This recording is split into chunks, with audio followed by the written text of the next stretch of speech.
Welcome. I'm Michael Soto. I'm the Executive Director for Equality Arizona, and I'm thrilled to be here with you today, talking with Suzanne Hug about her run for office for the state legislature here in Arizona. Equality Arizona is the statewide LGBTQ civic engagement organization. And so it's a critical part of what we do is doing these kinds of endorsement interviews, giving LGBTQ Arizonans direct access and hearing directly from candidates running for office to increase our overall engagement as a constituency here in Arizona. So thank you all for joining us.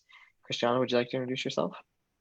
Hello, I am Christiana Hammond for the Director of Operations for Equality Arizona, and it's nice to meet everybody. And Suzanne, would you tell us why you're running for office and a little bit more about yourself? Yes, thank you, Michael, for having me here, and Christiana. It's so good to see you too. Michael and I actually met for the first time at Free Mom Hugs, and that was an amazing experience to hear those stories and to get a mom hug from the founder was just so cool. And it's a great part of the community. And I went because I'm a mom and I thought, hey, maybe I can help out. So it was a great educational moment though. And Michael was so wonderful to come up and introduce himself and make that connection right away. So I wanted to say thank you. I really appreciated that. For those who don't know me, absolutely. It was amazing. So powerful. For those who don't know me though, my name is Suzanne Hug. I'm running for the Arizona House of Representatives out here in East Mesa, which is Legislative District 25, a seat currently held by the GOP Speaker of the House. My pronouns are she, her, and I just wanted to tell you about this moment I had. So I went downstairs, right? I walked downstairs and I go into my kids' room and there's toys everywhere. And I have two sons in elementary school and they're sitting there playing with these beautiful rainbow colored Magna-Tiles they have. And they're building these castles and dragons and all kinds of fun things. And then like robots to come in and attack them. And I say, boys, I need to talk to you. I've got something really important and it's going to affect all of us. And they look up and they say, what is it, Mom? I've decided to run for office. And they look at me and they look at each other. Say, Mom, are you going to beat Donald Trump? And I laughed. And I said, well, not exactly, but I'm fighting against what he stands for. You know, I own a business here in Mesa and I own a home here. And this is where my kids go to public school. I am 100% invested in my community. And last couple of years, I've gotten really involved. I'm an elected precinct committeeman. And as I knocked on doors and I talked to my neighbors, I saw that there is a desperate need for change. You know, as a business owner, I see regulation issues. And as a minority, I'm half Japanese, half Italian, so I'm a mixed race Asian woman. I see that there's a lot of injustice in our society. And for my kids and for my family and for our community as a whole, I couldn't sit back any longer. And knocking on doors wasn't enough for me. So that's why I decided to run for office. Wonderful. Well, we're so thrilled to have this conversation with you today. And personally, I grew up in your district and went to Mesa Public Schools and spent a lot of time in that part of the Phoenix metro area. And so it's really exciting to have this conversation about you and to see your run for office in that district. So we're going to talk about policy areas that impact LGBTQ people. We've got a list of areas and questions here. A note for the viewers, if you have questions, please feel free to ask them on either the Facebook live feed or on the Zoom call in the chat or the Q&A, and we'll get to those at the end. So we're going to start with comprehensive non-discrimination policy. For Equality Arizona, that means policy that's inclusive of sexual orientation and gender identity here in Arizona. So if elected, would you work with us for comprehensive statewide non-discrimination law that would protect LGBTQ people in employment, schooling, housing, and public accommodation, and why? Yeah, thank you. You know, I support the Equality Act. Recently went through on the federal level, a fantastic piece of legislation. And really what I'd like to do is bring something very similar like that to the state level. Excellent. We'd love to see that too. The Equality Act is a definitely comprehensive bill from on the federal level, and we'd love to see that here in Arizona, protecting LGBTQ people. Thank you. We know that LGBTQ people face an incredible amount of discrimination in our lives. And this ranges from interpersonal discrimination and bias all the way to discrimination when it comes to our interactions with government. The next three questions are about that kind of discrimination where LGBTQ people intersect with government. Would you work for a law that would prohibit the use of gay and trans panic defenses? And these are legal defenses that claim that the victim's sexual orientation or gender identity motivated a defendant's actions that caused harm to an LGBTQ person. So I have to say, when I first read this question, it wasn't an issue I was aware of. And I was horrified and confused about this. So I really want to thank the members of the LGBT community who are my friends, who helped talk me through this and explain to me what's going on. It's so generous of them to share their stories with me. And I want to take a moment to honor that journey. I know that I have a lot of privilege living as a cis woman in society. And even despite being a minority, I know that I have a lot of safety that everybody should have. And that's what I want to see our laws do. We need to start putting people first, and we need to see each other as human first. And so I absolutely support any legislation that can stop these kinds of dehumanizing, weaponizing of people's personal traits. Yes, absolutely. Thank you. Very well put, and so kind to recognize the community members that are your friends and that have contributed to your learning process here. If elected, would you work to create clear and inclusive laws for name and gender on legal documents like driver's licenses, state IDs, birth and death certificates, and marriage licenses that are affirming of LGBTQ people? Yes, absolutely. Yeah, our government just needs to get out of the way of people living their lives. We need to cut so much red tape. And these things are so antiquated. A lot of them even really withhold women's rights at this point. And so I'm a huge advocate of women's rights. The Equal Rights Amendment is one of the big things I would still like to see Arizona pass. And I think that these laws are equally important. We need to make it easy to communicate who we are on legal documents. Absolutely, yes. And thank you for mentioning the ERA. That's also a critical piece of, yes, it's a critical constitutional amendment that we certainly also hope not only is the deadline is rejected, as it was the only amendment that's ever had a timeline assigned to it, but that becomes a part of our Constitution, and that Arizona eventually votes for it. That would be wonderful. Yeah, to have gender equality in our Constitution, I mean, that's just, yes. that will be in a moment. Yeah, well, yes. it's a fulfillment of freedom and liberty for all, right? If we can have gender and racial equality specifically outlined in our Constitution, that'll make the American dream real for everyone, right? And that's something I think we've been fighting for so long, for really as long as America has been a country. Yes, and so true. It is a development to its full promise. Yes. And all of this is a part of that for us, all of these policy areas. So we really appreciate you tying that to that larger work. The final question in this section is, would you work to end collaboration with local law enforcement and or with ICE in an effort to stop state-sanctioned violence against LGBTQ people? Yes, I mean, we need to stop state-sanctioned violence. Let me just take a moment to acknowledge what's happening in Minnesota right now.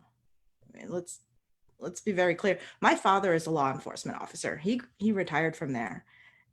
And, even from within the community, these type of acts of violence make everybody less safe. So, I mean, in the strongest possible language, I condemn those type of actions. And I would absolutely want to see our communities being safe and supported. Absolutely. Thank you. Affordable and affirming healthcare for all LGBTQ people is a critical quality of life issue, wellness issue, healthy and just an issue in many ways between life and death. And we see that for LGBTQ people every day. Would you work to make access fully inclusive for LGBTQ healthcare, including coverage for gender affirmation medical care, all the way to affordable pharmaceuticals for everything from HIV treatment to birth control?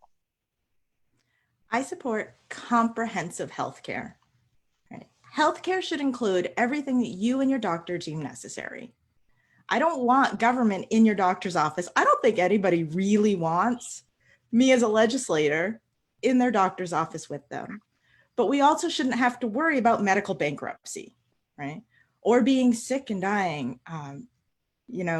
Because you have to have your hormone levels checked regularly, shouldn't mean that you go without food in a month. So I think we absolutely need to have comprehensive health care for everybody. And that is something I want to expand our programs. 10% of the kids in my district don't have any health care right now. So, I mean, I'm going to start with kids, but I think we really need to get to a point where it's everybody. Wow, that's an alarming statistic. That's 10% of the children in your district don't have health care. Certainly something we have to change if we want our children to grow up healthy and able to lead the next generation. If elected, the next two questions are specifically about insurance, because access to insurance and good health insurance can often be the difference between affirming and life-giving care to dangerous care. Would you work to pass a law that prohibits transgender exclusions in health insurance service coverage for both public and private insurance? And transgender exclusions in health insurance are written exclusions that make covering gender affirmation medical care not something that's covered by that insurance policy. Mm-hmm. Yeah, some people may not know, I actually worked for an insurance company for 14 years. And I started in the call center. It was a life insurance company, though, a little bit different. But I talked to people from around the entire country who really just need coverage. And I was promoted several times. So at my final position, I was actually an underwriting manager in our marketing division. So I was doing risk analysis. I had to figure out, what do we do with PrEP to make sure, where do we grade that? How do we figure out what it's being used for? And I had to have a lot of really difficult conversations about getting people the coverage that they need and that they deserve and not discriminating. So I'll tell you, in the workplace, I've seen it firsthand. And I do think we need legislation, because otherwise you're going to have private companies making up rules as they go, and there's really no guidelines for them. So I think it helps really everything, industry as well as people, to have set clear guidelines. Absolutely. The VA covers, right? And I think we should too, as well as for private insurance. The VA doesn't do a great job with a lot of things, but that is something they actually get right. Yes, thank you so much. We appreciate that. And final question in terms of healthcare and health insurance, would you work to amend existing law and allow for state employee health benefits to explicitly cover gender affirmation medical care? Yeah, certainly. Comprehensive healthcare is exactly that. Comprehensive. And this is a vital, critical part of healthcare. Yes, we agree. Thank you. Equality Arizona is proud to see Arizona's LGBTQ families growing. We know that our families, just like all families, are as diverse as the people in them. And so we have many different needs. The next two questions have to do with different age groups in those families and different parts of those families. Would you work to pass a law to protect LGBTQ parents and potential parents that prohibits discrimination based on both sexual orientation and gender identity in all adoption and foster care services in Arizona? Yeah, our foster care service is so broken already. And it's not for lack of good people really trying to do their best. It's that it's overwhelmed. There is so much need. And looking at the stats, looking at what's happening in society, that need is only going to grow, right? We have an opioid epidemic, which has taken, second seat right now, but it's a real thing. And it's causing a lot of situations where there are kids who need help, who need loving households.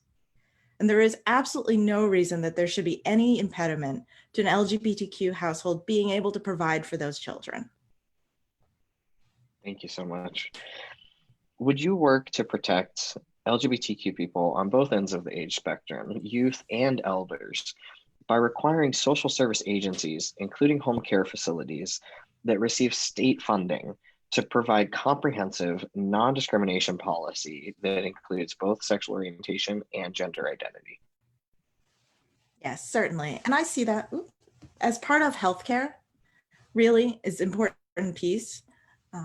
But also just, it's about a human care.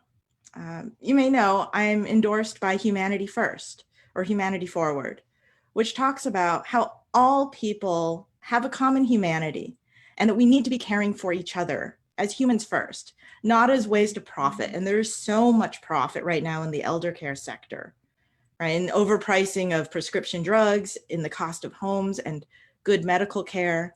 And we really need to bring more people into healthcare and also fix that imbalance of cost for what people can really afford, because everyone deserves to live with dignity. Absolutely. And thank you for One moment reminding here. us. Okay. There we go. Also, You're back there we go. Excellent. Thank you for reminding us all that everyone deserves to live with dignity. And that's something that, is critical to a civil society and a just society. Speaking of that, now we're going to discuss racial justice a bit. This is a critical issue for Equality Arizona, and an issue that, everything that's happened this week is just more evidence that our country is grappling with racial justice every single day, and still struggling, right, with the legacy of white supremacy. The current pandemic, and present day white supremacy, it's alive and well still. The current pandemic shows us how racial discrimination is often a matter of life and death. We also know that criminalization is intimately tied to racial discrimination, especially in our justice system. And we know that LGBTQ people of color experience this disproportionately. Just yesterday, a Black transgender man was murdered by the police in Tallahassee, Florida. Unfortunately, what we see there is that we can't even post the news articles about it because the media are misgendering him, are dead naming him, and are not giving him that dignity that we all deserve in both our lives and our deaths. If elected, would you work with us to decriminalize nonviolent petty offenses that are often used as justification for racial profiling and racial discrimination in our criminal justice system? Here we're talking about things like not crossing at the crosswalk, spitting in public, things that are truly used simply to racially profile and discriminate against people because of who they are. Wow, I hadn't even heard about the one from yesterday, so I'm so sorry to hear that. Thank you. It really makes me sad that we even have to talk about it this way. And I feel like in some ways, the question itself almost says that the system has already won. And we need to start pushing back against that in public policy. We need really big structural change. And one of the big things I support on the federal level is a universal basic income. Because I think a lot of times, one of the reasons that people can't fight back, can't stand for their rights, is that they don't have the money. And that getting everybody $1,000 a month would make a huge difference to those on the margins. And especially to people of color, to LGBTQ people, to our foster youth coming out of the system who have a 50% homelessness rate. I mean, we really need to be talking about all of these marginalized people in ways that we can lift everybody up together. So I know at the state level, it's not something that I can necessarily legislate, but it is something I can advocate for. And that's one of the reasons I want a seat, is to help bring that voice and those discussions into the public forum. We need to be talking about really big ways to solve issues, because one law here and one law there, they're important and they're steps. And I mean, you guys, you have fought so hard this session. I know you were down there like every day, and we need that. But I think we also need a big picture vision for how we can do better And we need to be training people. I think so much of this goes back to training, education, and acknowledgement that there is a problem before we can even really start to make a difference. Because whether or not we change the law doesn't necessarily change the behavior of the person on the street. And that's the kind of change I want to create. Very true. And thank you for talking about that big structural change that will get us to a place where we all have access to, the things that our country is founded on. One more question here. So economic discrimination is pervasive for LGBTQ people, especially for LGBTQ people of color, for transgender women of color, and for our most vulnerable community members. Because of this, at times, members of our community, sorry, my notes fell. Because of this, at times, members of our community have to turn to work outside of the formal work sector, including sex work. We also know that our current criminal justice system disproportionately criminalizes the sex worker as opposed to someone who's purchasing sex. With all of this in mind, would you work with us to decriminalize sex work in Arizona, or do you have an alternative solution to address this systemic injustice that continues to marginalize our most vulnerable LGBTQ members? Yeah, thank you. That's another topic that I hadn't had a lot of information on, and I'm still learning on it. So I just want to talk to you for a moment about kind of what my process is. Because honestly, whenever you're putting somebody in office, there's going to be things that come up that they don't know about, right? Nobody's perfect. Nobody can know everything. But it's important to know what kind of person you're getting.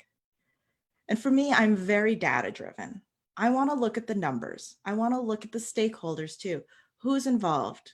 Who's being hurt by this? Who's being helped by this? And one of the reasons I got my degree in economics is because I believe in following the money. Right? Let's see where the funding is coming from. Why is this happening? And so that's the kind of research I'd like to do into this issue and working with Equality Arizona as a major stakeholder. Thank you so much. We appreciate your focus on the data and solutions that will be long-term and be effective and get to the root of the problem. Mm-hmm. Equality Arizona knows that inclusive schools are critical to the success of LGBTQ youth. We know that having even just one supportive adult in the life of an LGBTQ young person completely changes what is possible for that young person in adulthood in a positive way. Would you work to protect LGBTQ youth at all levels of education, including equity-based sex education curriculum, anti-discrimination policies in the classroom and schools, gender-inclusive bathrooms, and opposing laws like the anti-transgender athlete bill from this last session? Thank you. I really want to acknowledge Christiana's beautiful testimony on that bill. That was so moving. And she is such a strong advocate. So I take a moment. I watched all of that and it was amazing. Yeah, she's a gift. Yeah. Oh, yes. She is a treasure. She is. I'm an education candidate. I have a lot of big thoughts, but what it comes down to is I see education as the great equalizer. All right. It's what brings people from all different worlds up. And it lets us fully participate in our democracy, fully participate in our economy. And we need to make education equitable and inclusive. And that really brings everybody. Because whether or not you're a minority, a person of color, LGBTQ, understanding equity is going to make you a stronger person in our economy, in our workforce, and in our communities. And that's what I want to see for every child. So I support those, and I support really that education and that curriculum that helps kids understand what's going on in our changing world. We need to be ready to compete globally. And right now, the Arizona school system is nowhere close. Thank you for that. Thank you for that look on education. I remember when I went to Mesa Public Schools, at least, Arizona schools were some of the best in the country. And so it's definitely a top priority for us, we think, for Arizona to be a state that is leading the country, right? That is innovative, that has a strong economy. Our schools have to get back to that, and they have to be inclusive for LGBT We can, students. we have the resources here. So I do, absolutely. Thank you. Conversion therapy is a traumatic and harmful practice that has been disavowed by every reputable medical professional and medical professional organization. Would you work with us for a statewide ban on conversion therapy that would protect Arizona's youth? I remember when we were at that Mom Hugs tour and the woman gave her testimony about conversion therapy or the therapy, and which we shouldn't even call it. It should just be called what it is, which is torture. And it's being done to the youth of our communities. And it's so harmful. It's so traumatic. And as we learn more about trauma-informed care and trauma-informed responses, we need to eliminate any sources of trauma that we can. And that to me is a no-brainer, right? It should be gone, not even part of the conversation. We need to be stepping forward. So I absolutely support a complete ban on conversion therapy. Thank you. That's very true. We know that this practice is all about creating harm and trauma for individual people, and that it isn't possible, right? It does that because it is not possible to change inherent characteristics like sexual orientation and gender identity. Because of this, and I know you already said you would support a complete ban, which we also support. Would you work to also legally classify all conversion therapy in exchange for money, goods, or services as a fraudulent activity in Arizona? Sorry, I have a half-naked child here. Oh, no, that's okay. Do you want me to repeat You that? can't see him though, we're good. Yeah, okay. One moment. Okay. Yeah, Okay. take it all, sweetie. Go, take it all. Shoot, close the door. The realities of being a candidate and a mom, right? Like, yes, it did. They yeah. needed batteries for their Xbox controllers. What happened there? So, and I hold the batteries in this house. It's very smart, very smart. A powerful woman. So, Excellent. yeah, if you would just recap that, I'm sorry. Yes, you got it. No worries. We totally understand. This is Zoom life, right? We're all doing our best to do our work. I'm just lucky the cat hasn't walked in front of me yet. So. That's wonderful. Okay, so we know that conversion therapy, what it does as a practice is it creates trauma and harm for LGBTQ people because it's not possible to change inherent characteristics like sexual orientation and gender identity for anyone. Because of this, would you work with us to legally classify all conversion therapy in exchange for money, goods, or services as fraudulent activity in Arizona because it cannot fulfill its promise, right? It is not possible to change one's sexual orientation or gender identity. Yes. Yeah, I mean, absolutely. And the other thing I want to add to that too is I believe mental health care is a critical part of comprehensive care, and that we need to be increasing the mental health care resources to all of our communities in a really big way. So yes, I support that your position on this, but also let's talk about mental health care because that is something that we need to be talking about as communities. That after these traumas occur, because we can stop what we can stop, but there's going to be some that we can't, that we really make sure the resources and the support are there for people to try and recover and to be able to live their best lives. Absolutely. Yes, mental health care is critical to the health and wellness of our community. Sorry about that. All right. Yeah. So one last area of questions. Equality Arizona has made health and safety of LGBTQ community members during the COVID-19 crisis a top priority for us. Can you discuss the state of Arizona's emergency response to COVID-19, and what your thoughts and opinions are about that response? I was really hopeful that Ducey was going to do the right thing. I was hopeful. We were getting data models from ASU as well as U of A, some of the best universities in the country for healthcare and for modeling. And we were following them for about a month.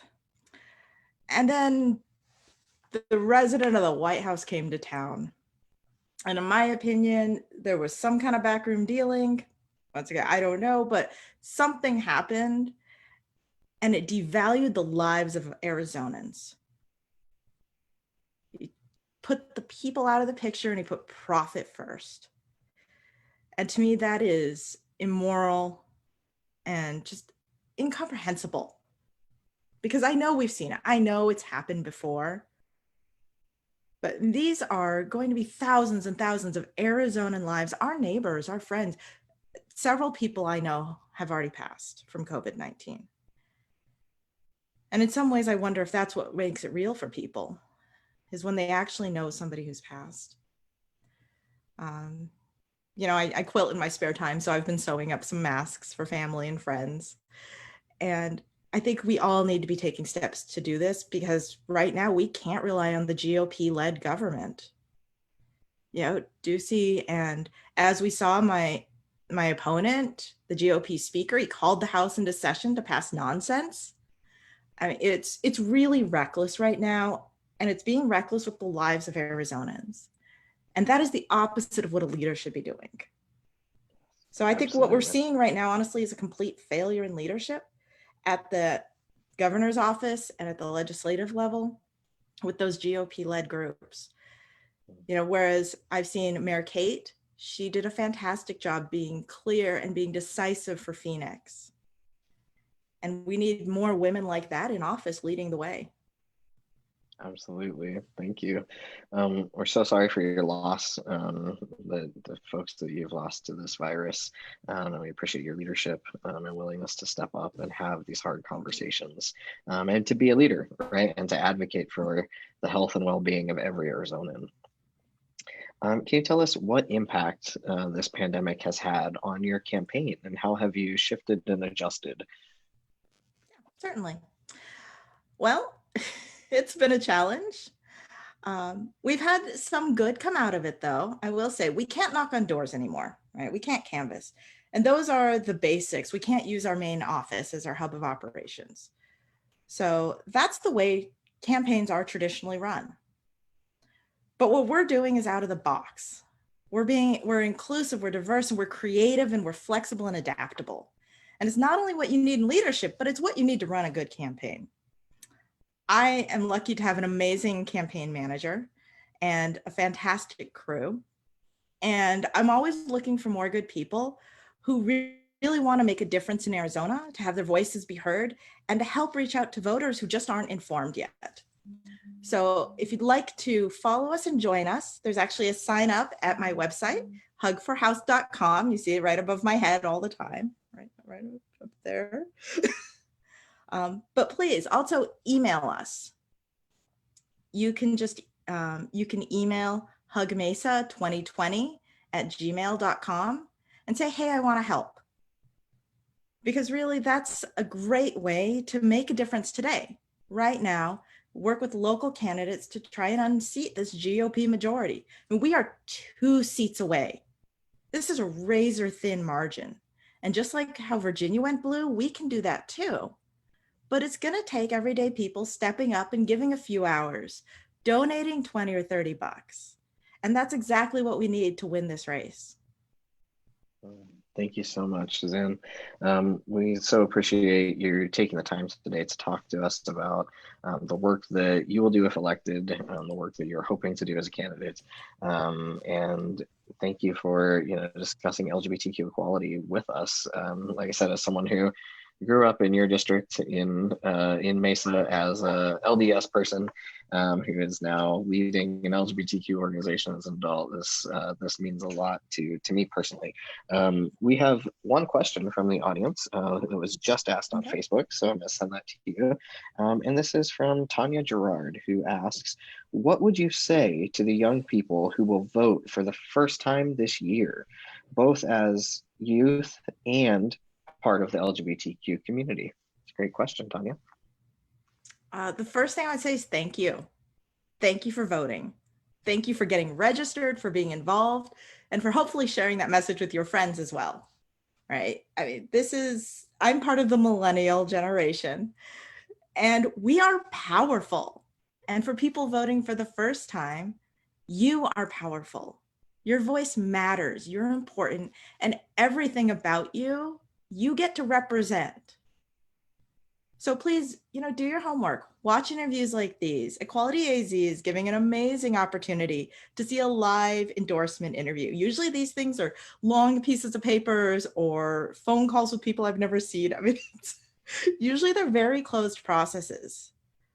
You are getting into politics at a time when it is scarier than ever and when it is more transparent than ever. When you have more people advocating for you, but also a lot of people against you, and where you stand matters. So, I think of my own kids, and I think of all of our kids. You're standing up for the people coming after you as well. Thank you. Those are really important words. Do you have any final thoughts for LGBTQ Arizonans and LGBTQ voters and just voters in your district about why they should be voting for you this fall? I try not to talk about my opponent too often, but he's really done a lot of damage. And I do want to take a moment to recognize that your vote matters, that it's not just an R or a D. In fact, my campaign is happy to have people from any party affiliation working with us. This is beyond party politics. This is beyond identity politics. This is a fight for the soul of our nation. And I'm asking you to join me. I'm ready to fight. I've been campaigning for 15 months now. And I launched my campaign on the Day of Remembrance for the Japanese American internment camp experience because my family was interned and we know how fragile our rights are. It's Americans who are voting and volunteering and donating and doing the work that really make this country run, that are the American dream. So thank you for being part of that. And let's get this done. Thank you so much, Suzanne. And thank you for reminding us that if we aren't fully participating in this experiment called, democracy, that our rights can be easily infringed on, taken away, and put in jeopardy. And so thank you for also sharing your views on LGBTQ policy and how to advance equality for LGBTQ Arizonans and for the LGBTQ folks in your district. Thank you for your leadership and for standing up and for doing this work. Best of luck on your campaign. It was delightful talking with you today, and we hope that you and your family stay safe and well. We will see you as you continue to progress in your campaign, and hope to get to work with you for LGBTQ equality. Thank you so much, Michael. Thank you. Take care. Take care.